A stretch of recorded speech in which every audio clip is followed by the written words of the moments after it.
Good morning. Es un placer recibirlos en la It is quinta indeed a pleasure conferencia del to Instituto welcome Samuel you Robinson in the para el fifth pensamiento original, conference of the Samuel para una Robinson conferencia que tiene como título seminar for China this en el conference mundo on multipolar. China in a La multipolar selección de este world. tema nos ha parecido This fundamental dado topic que la has been República Popular chosen China because the People's se Republic of encuentra en el China centro de, is today de un at cambio the very geopolítico a core nivel histórico, of un a cambio en el equilibrio de major poder geopolitical y una change transformación en el in the mapa de balance of actores power globales. and a Un transformation año, in 2020, esta es the la map of conferencia que global cierra, actors.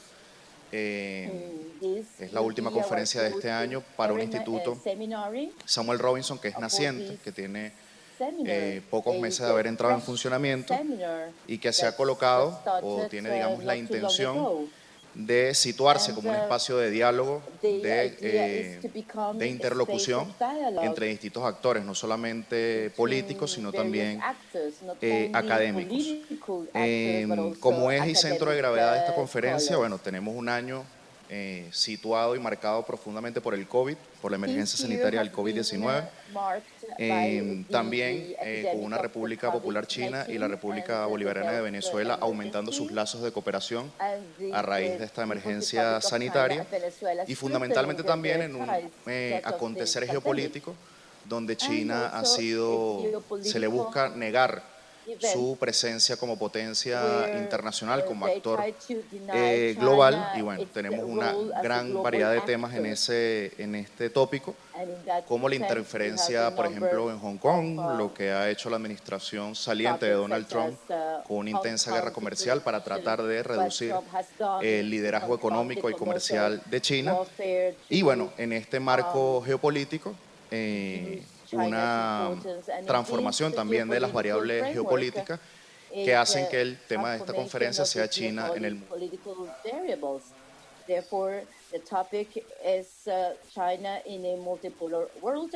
The world has changed. This change has accelerated during the pandemic, and in this, China plays a major role. I would like to welcome Foreign Minister Arriaza. I'm going to introduce the speakers. Very quickly, Your Excellency, the Ambassador of China in Venezuela, Mr. Li Baorong.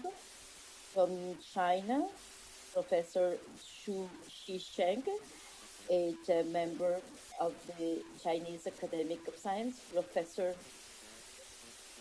and tutor of the Latin American Center of the Chinese Academy of Science, vice director of this institution between 1985-95, vice president of the academic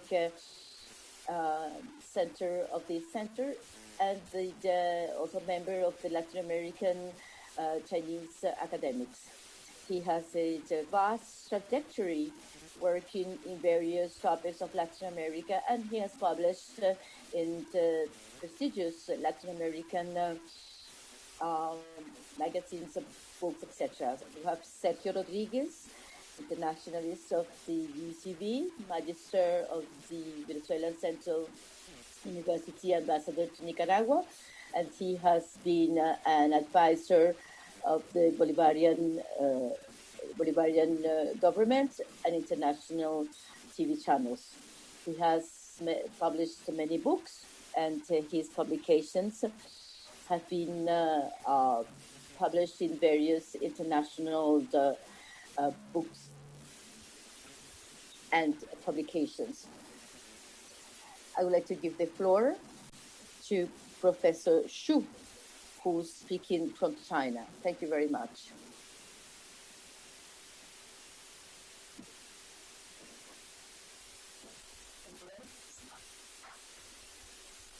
Good morning. I would like to congratulate the legitimate government of Nicolas Maduro and the people of Venezuela because of the victory resulting from the legislative elections that took place on December the 6th.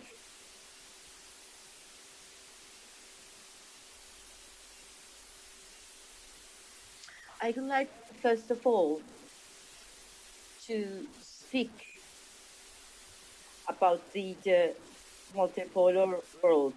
What does it mean? The expression multipolar characterizes the current type of system, international system, against the unipolar world, in order to stress the opposition among the United States of America and the USSR as the only true world superpower of the second half of the 20th century. The current rank of world powers at the international level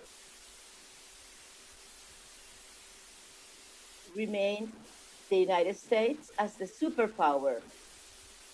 Now, we have a long list with the European Union, China, Japan, Russia, and also with other regional and emerging powers such as India, Brazil, South America, Turkey,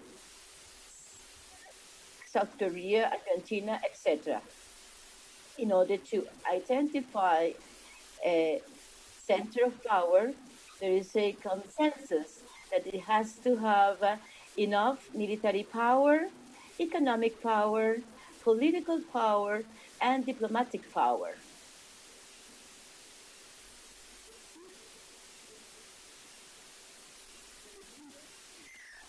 Why the world tends to multipolar development? There are various causes. First, the sudden changes in Eastern Europe and the disintegration of the Soviet Union. And namely the end of the Cold War. The bipolar world has been shattered. Second, the various forces in the world have been destroyed, and they are regrouping. And then the differences between the powers, it is going through deep changes. And the fourth cause is the development of economic globalization and the imbalance in the international political development and the strategy of unilateral expansion of the US, which is leading to the discontent among other political elements in the world.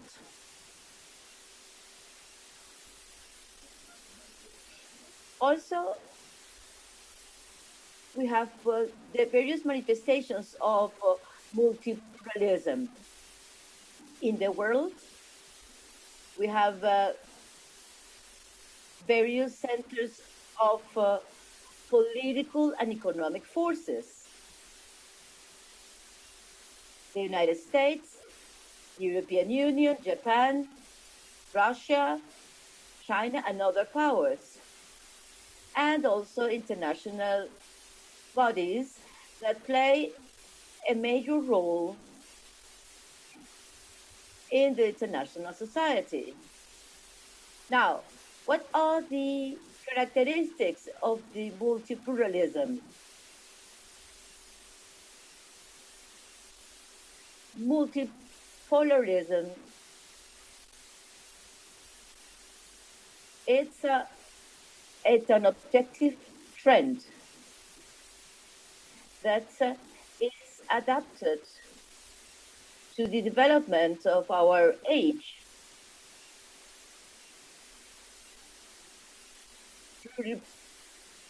Pluralism and multilateralism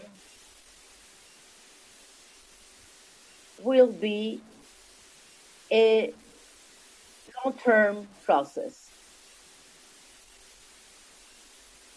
And a process that will last for a long period. Multipolarism and multilateralism are today in the primordial stage. The first 3 decades correspond to a strategic period, extremely important for the formation of the multilateralism and multipolarity. What are the importance of the multilateralism and multipolarity? First of all, with the world multipolarity, the international context is much more crucial. Faced with the changing world, many countries are readjusting their objectives and try to have a far more advantageous situation. The United States, they pretend to remain as the sole international power, while Japan, Germany,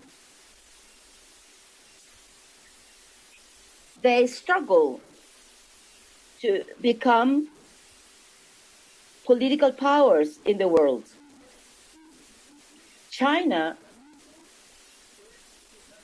follows down the path of socialism with the Chinese peculiarities. Second, the development of multipolarity of the world represents a demand of the progress of our epoch, and it agrees with the interests of the peoples of the world. World multipolarity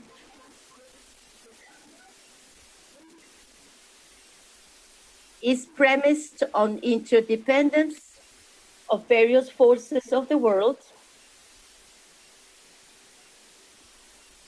and its limits among themselves. They establish limits among themselves. And the trend of multipolarity is favorable to constrain the unipolar world that the United States wants to impose. It favors development of world peace. It favors democratization of international relations.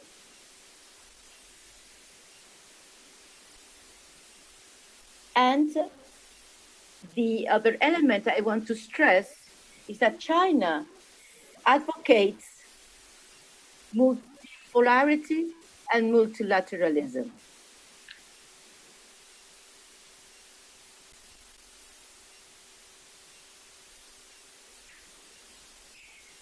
China's conception of international order is based on multilateralism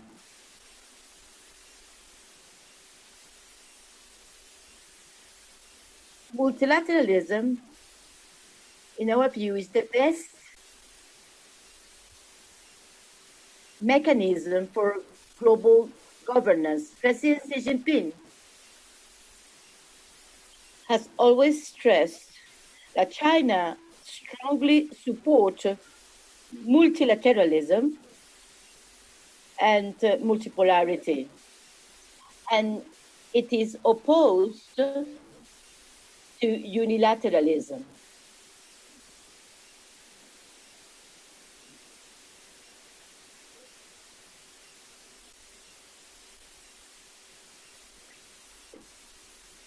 China recently signed the RCEP, the Regional Comprehensive Economic Partnership.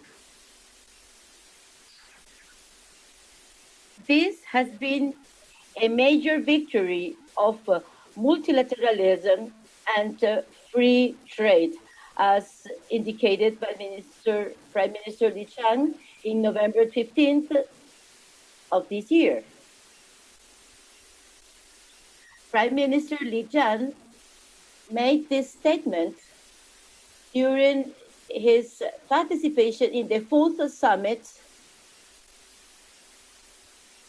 of the RCEP, done through video conference.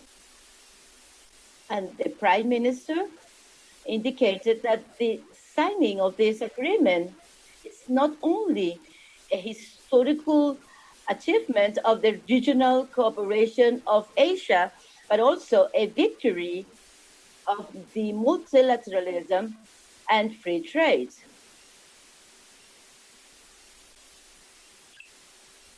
This year, because of the COVID-19 pandemic, China advocates even more for multilateralism.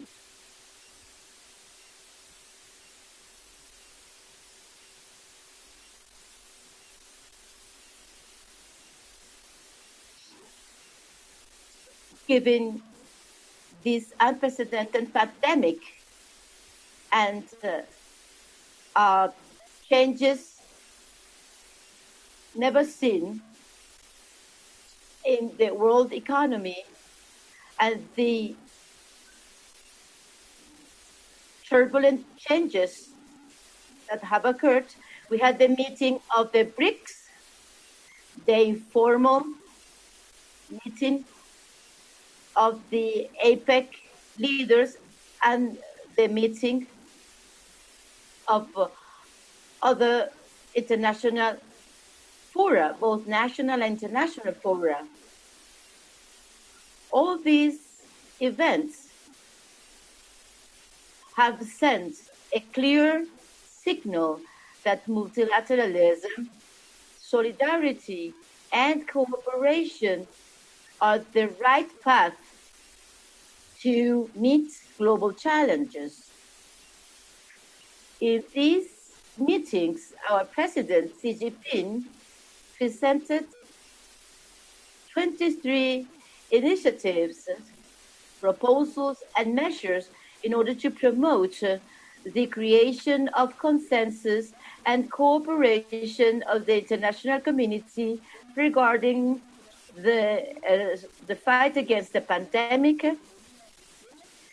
the recovery of the world economy, the strengthening of the global economic governance, and the construction of a community of destiny of Asia Pacific and China, Latin America, and the Caribbean. All these Chinese proposals have given ideas for the liberation of the world of the current crisis, and are a roadmap for strengthening global governance in the aftermath of the pandemic.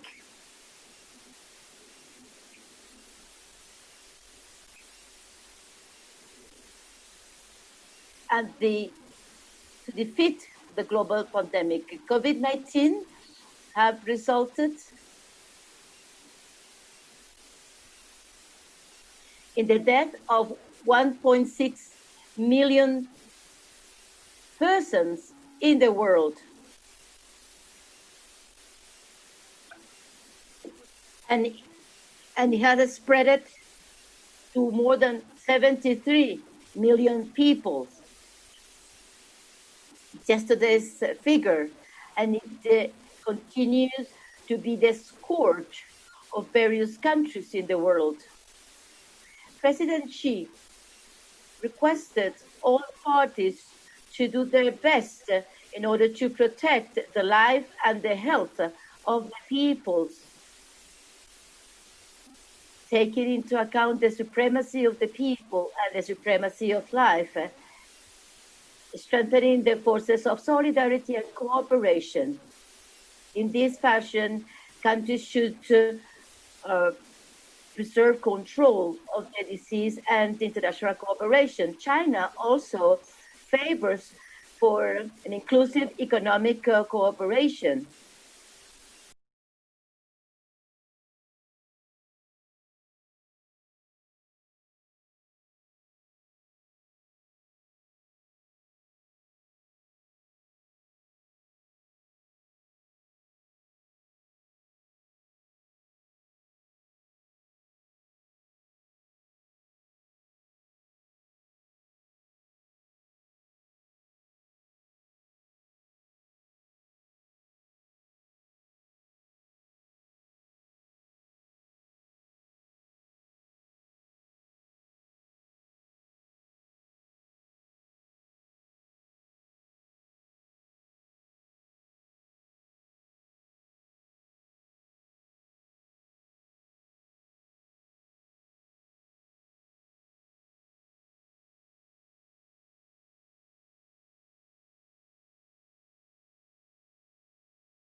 occurred, and an unipolar system was established.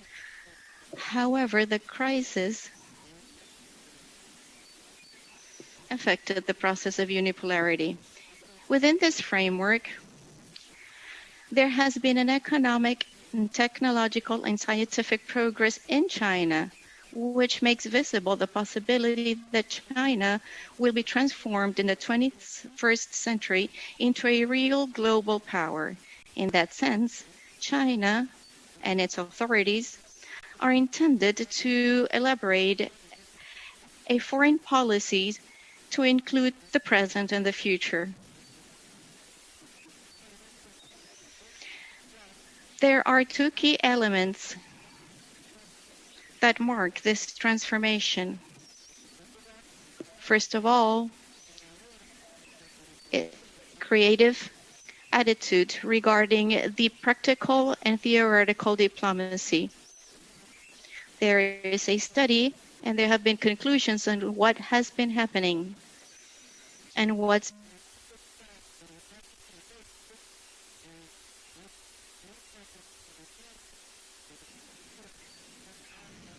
the structure, a long-term view, and the design of objectives and goals for the whole 21st century and for the century we are living. Nevertheless, there is one element that is crucial for the construction of this new foreign policy, which is not new. This is what we have seen since 1949, and that is based on the fact that China, when constructing its international policies, takes into account the history and the traditions. And that is why we can say that they have built a diplomacy as of the policies of China. And this is produced in a quite complex framework because China must solve a disagreement between being the second major economy of the planet and a country with a gross domestic product in 2014 when it occupied the 80th place in the planet. Now we must say that in 2014, when President Xi was beginning his mandate, there were millions of poor people in China still at that time. So the resolution of this problem, of this inequality and contradiction, poses a very specific position and modulates somehow the foreign policies, because this task is a primary task. China is commemorating 2 centuries. The 21st century, they're commemorating the 100th year of the foundation of the party, and also the commemoration of the 100th anniversary of the People's Republic of China. At the end of this year, 2020, there is no strict poverty in China. We could start by saying that in China, there is a society that is a proper society. This is one element. Me escucho a mí misma, por favor. This is very important because there is a definition that has been maintained in spite of all the contradictions, in spite of all the problems that took place in the last century with the geopolitics and the jump and the cultural issues. However, in China, they have never abandoned the idea of making a progress towards socialism. And that is the truth. That's the reality and the center of the conflict. The commercial aspect, technological aspects, scientific aspects, they are all consequences of a deeper problem, of an ideological and political reason. Because China was built based on a different model, their own model. a model that is based on Chinese peculiarities, and this modulates the foreign policies because China has proposed to play a key role for the peace and safety of the planet.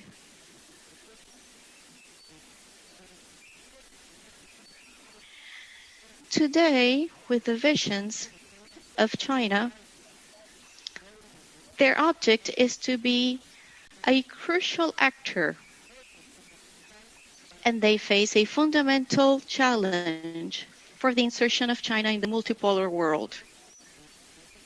In this sense, the Chinese diplomacy has been quite creative since it has established consultation mechanism and they have provided ideas that are systematized, that are debated, and that serve for other countries. Which have been the strategies that have been posed in this sense? First of all, the establishment of the validity of the aperture policies. There has been a continuity. They did not abandon the aperture reform and now they're starting a new one. No.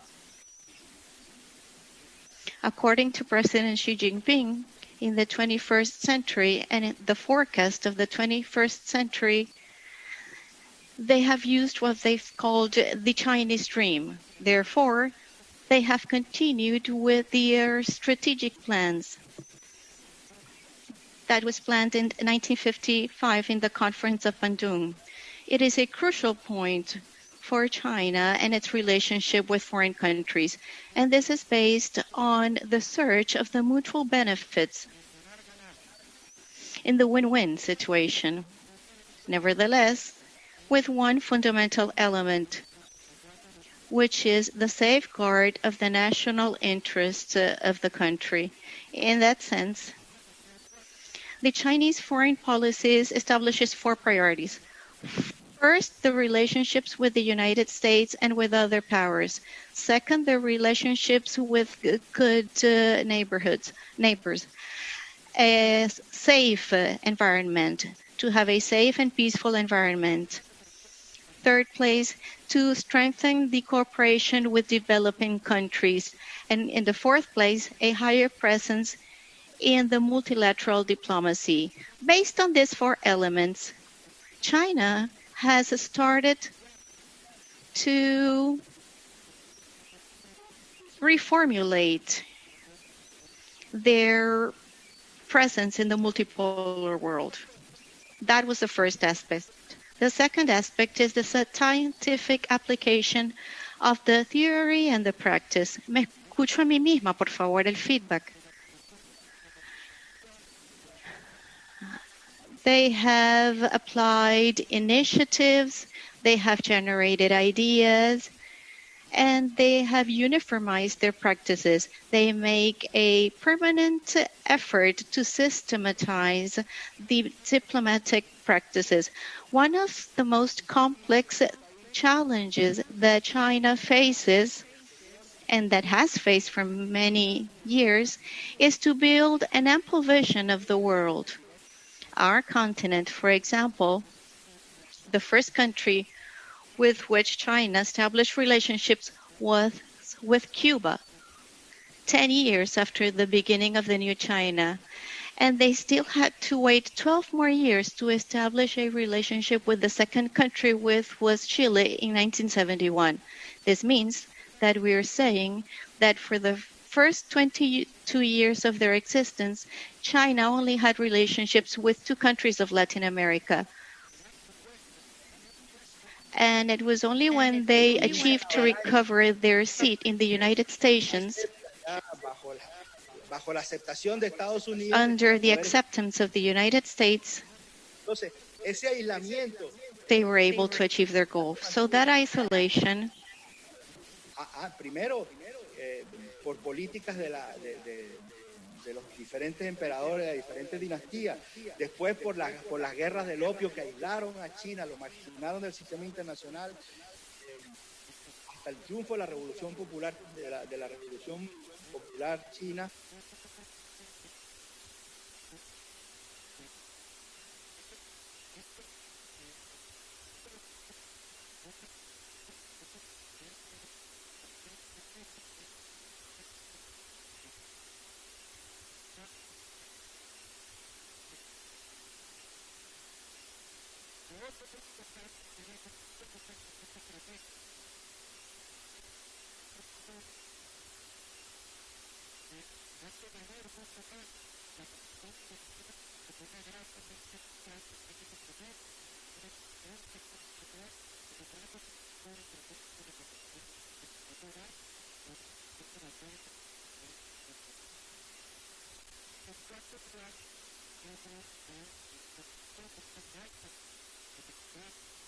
de gestión diplomática. Esto se produce a partir de algunas. This is produced after some basic definitions. La necesidad que tiene en este proceso de insertarse en un mundo multipolar, de tener un éxito en el mundo multipolar, es la necesidad que tiene China de explicarle al mundo el significado del sueño chino sobre el que se ejecuta la política exterior, porque el sueño chino es el proyecto estratégico del país. En segundo lugar, yo diría que sería... In the second place, I would say, what we can read every day in the newspaper, and that has to do with the effort that China makes to have a good relationship with the United States. Obviously, Trump's administration has attacked the government of China. In the third place, they are fighting to establish an equilibrium between justice and relationships so as to have successful relationships regardless the size of the country. Remember that China is the most populated country. It is one of the most extensive countries. And they have proposed themselves to establish relationships with smaller countries on an equal basis. Also, they've consolidated a proper planning level. In conclusion, there is a whole adaptation of China's foreign policy to adapt itself in the multilateral logistics. And this all translates into a construction of a new diplomacy. A diplomacy that was built to be successful in this aperture. For this, they have played a much more active role from a global point of view. There are some crucial elements for this. First of all, I would say, and by the way, this is very important because this could not be done if it's not understood, but the Chinese foreign policy is built on cultural elements that date way back. It's not something that is built on a juncture or elements that happened in the last century. When we study the Chinese foreign policy, we can find foundations that date way back. Because China intends to build a civilization that is well built. This is primary for China, the construction of a civilization and the possibility of having an encounter with other civilizations without conflicts. Me escucho a mí misma. In the third place, we must consider elements that are not understood. And I'm going to read this because these are several elements. First, the spirituality of the peoples of China based on values such as equality, respect for everyone, the universal love, non-offensive, good relationships with neighbors, harmony, uniformity, happiness for the success of others, the governance with morality. All of these are elements that are intrinsic to the Chinese idiosyncrasy. This was invented by Mao Zedong. These are elements that have existed for more than 2,500 years. Confucius talked about the prioritization of moral as a key Foundation for Government, MOTSI, spoke about morality and benefit. In Mesho, proposed the need of morality and benefit as objectives of lives. But if we have to choose, we always have to choose morality. These are the thoughts of the great Chinese philosophers that are present today, and we can discover their presence. So whenever there are actions of the Chinese foreign policy based on Western values, we can see how we might incur on erroneous analysis. Only on this basis we can understand the insertion of China in the multipolar world. It is the insertion of a country with a tradition and a millenary tradition that will produce its insertion in the global world, not based on homogeneity, but based on the equilibrium. And this, evidently, for us in the Western world is very difficult to understand. Knowing these assumptions, which belong to them, which have been elaborated and accepted after 8,000 years, we've seen some prosperity based on a series of elements that are linked to the development of agriculture and the economical development that existed many centuries ago. China is the most ancient civilization that has lived in the world. They have lived for 5,000 years in a civilized manner. They are a unified state, and they have forged values and their own principles. Supposing that we can analyze China based on these principles and values, which are supposed to be universal, leads to false conclusions and transcendental errors. Only by looking at China the way it is and know how we want it to be, we will have an idea of that country. And in a short time, China will be the first world power. To us in Venezuela, in Latin America, these are the things that we are trying to learn, that we are trying to understand in order to favor a better relationship with China. Because we believe this is fundamental for the 21st world. We must understand how China will be inserted in the multipolar world. Thank you very much. Disculpen, la intérprete reitera que hay feedback y se escucha. Me escucho a mí misma. Disculpen.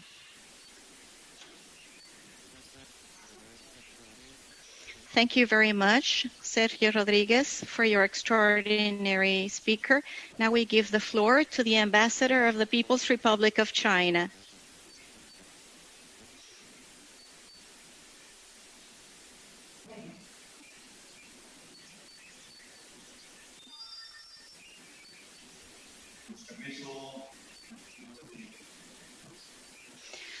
I will remove my mask. No estamos seleccionando ellas el idioma. ¿Qué?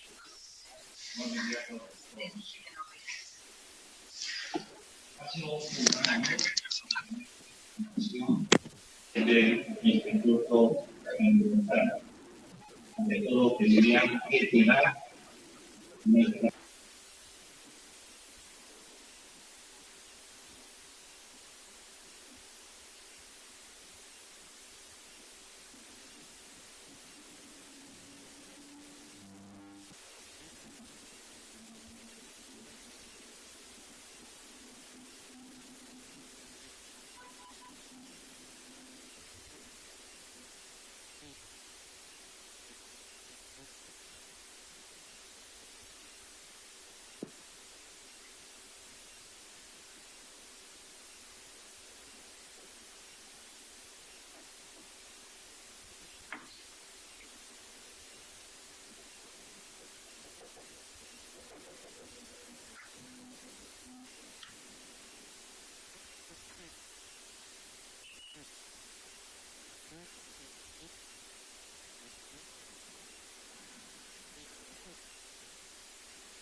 to promote multipolarity,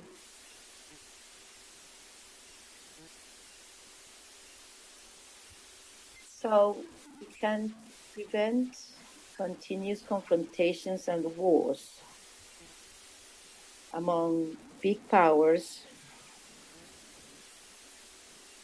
because of this hegemony. We need to promote democratization.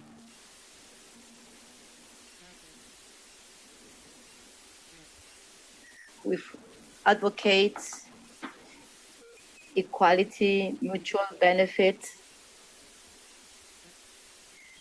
together with peace, stability, and development of the world. This year, 2020, has been extremely difficult to all of us. The COVID pandemic continues spreading, threatening life, and plunging the economy in a recession and aggravating the world situation. And at the same time, multilateralism and hegemonism are destroying international cooperation, damaging international recovery efforts,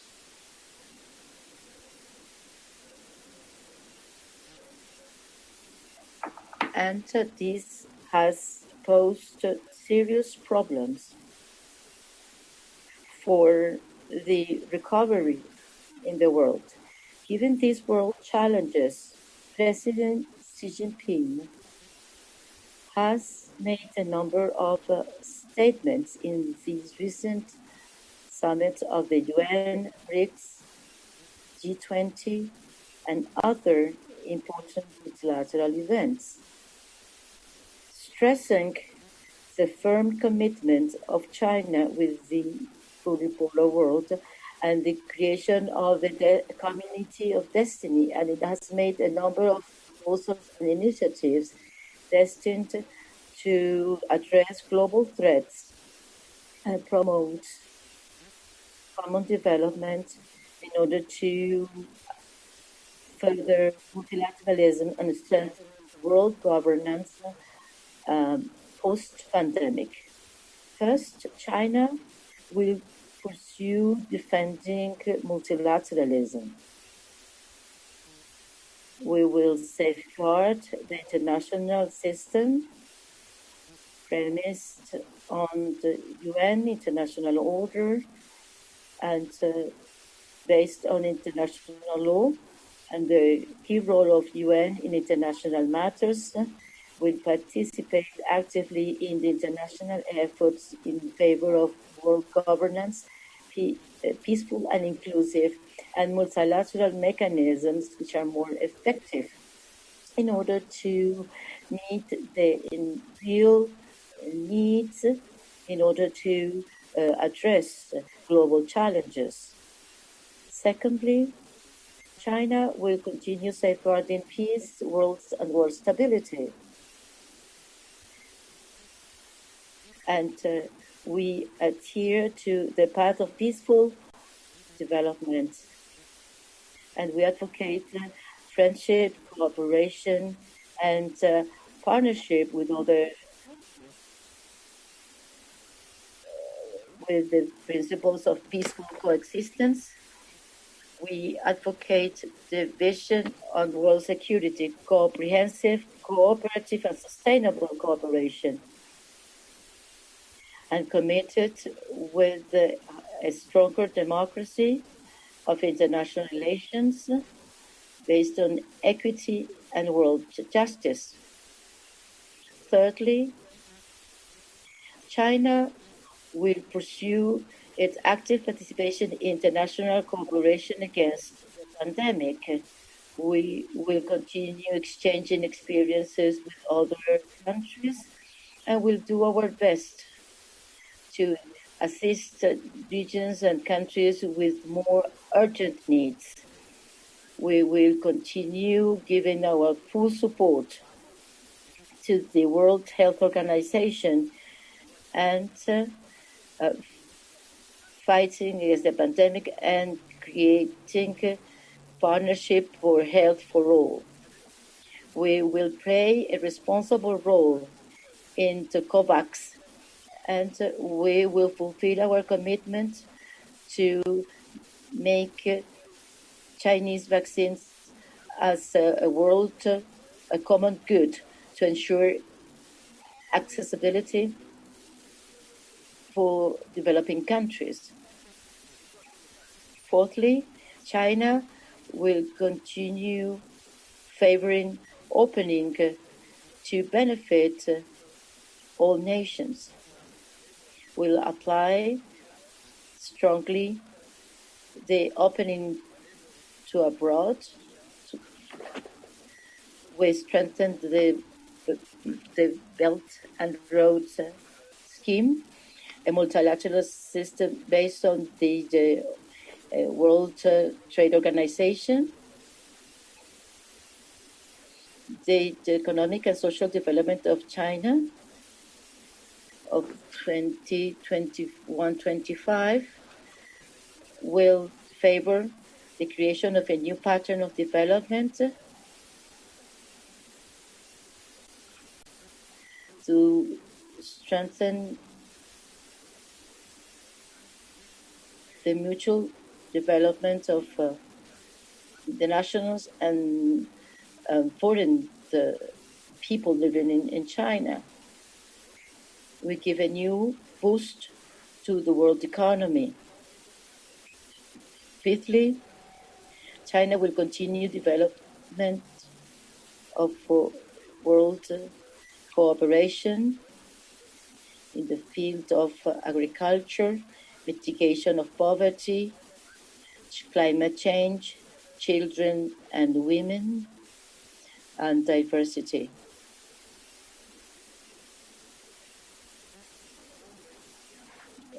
In the climate summit, President Xi promised that by 2030, the emission of carbon dioxide in relation to the GDP of China will be reduced in more than 65%. And the carbon neutrality will be achieved before 2060, making contributions to global response to climate change. Dear friends, China and Venezuela are strategic partners. At the same time, we strongly defend the multipolar world. We in China remain consistent in our position given the Venezuelan issue. We affirm that Venezuelan issues can only be decided by its own people. We are opposed to any foreign intervention in the internal affairs of Venezuela. We reject and condemn the blockade, arbitrary sanctions against Venezuela that have caused a lot of hurt and pain to the Venezuelan people. We support the recent legislative elections based on the Constitution. We are convinced that these elections favor the strengthening of peace, stability, and social economic development of the country. China is ready to work with the Venezuelan counterpart to implement the important consensus achieved by President Xi Jinping and President Nicolas Maduro in order to reach a higher level of strategic partnership and to foster the development of a multipolar world. the joint construction of the community of human beings in the quest for a better world for humanity. Thank you very much.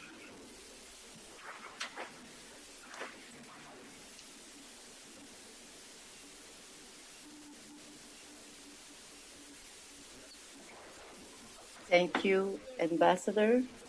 We then close this fifth conference of the Samuel Robinson Institute for this year. Thank you very much for your participation.